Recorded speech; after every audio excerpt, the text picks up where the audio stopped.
दिनै आं क'क्राझाराव जोंनि जायफोर बिजनेसमेन दखानदारफोर बिथांमोनखौ आङो लोगो हमनाय जि हाबाफारि बे हाबाफारिखौ खालामदों मानोना बिथांमोना मेल मिटिङाव थांनो हाया गावबा गाव बिजनेस दङ बेनिखायनो बिथांमोननि दखानाव हाबनानै आङो दिनै माने भट बिदों जोबोद मोजां मोनदों बिथांमोनखौ लोगो हमनानै बिथांमोना खोथा होदों जे जों गोजोनखौ लुबैयो आरो थांनाय समाव जिहेतु इउपिपिएल पार्टिया गोजोन गायसनदोंमोन बेनिखायनो बिथांमोना एबारावबो इउपिपिएलनि बिजाथिनो भट होनानै बिथांमोना फोरमायदों।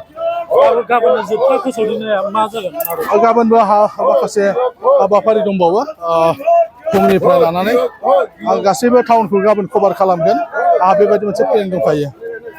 रायजोफोरखौ मा खावलायगोन? रायजो राजाफोरखौ आं खावलायदों बे बारावबो इउपिपिएलआनो देरहागोन जेबो गोनो गोथो गैया बेनिखायनो आं रायजोफोरखौ खावलायनो लुबैदों जे बेयाव काउन्सिलनि सरकारबाबो नाथाय एमएलएखौ इउपिपिएलआनो देरहागोन बेनिखायनो बयखौबो इउपिपिएलआव भट होनो थाखाय गुरै खावलायबाय।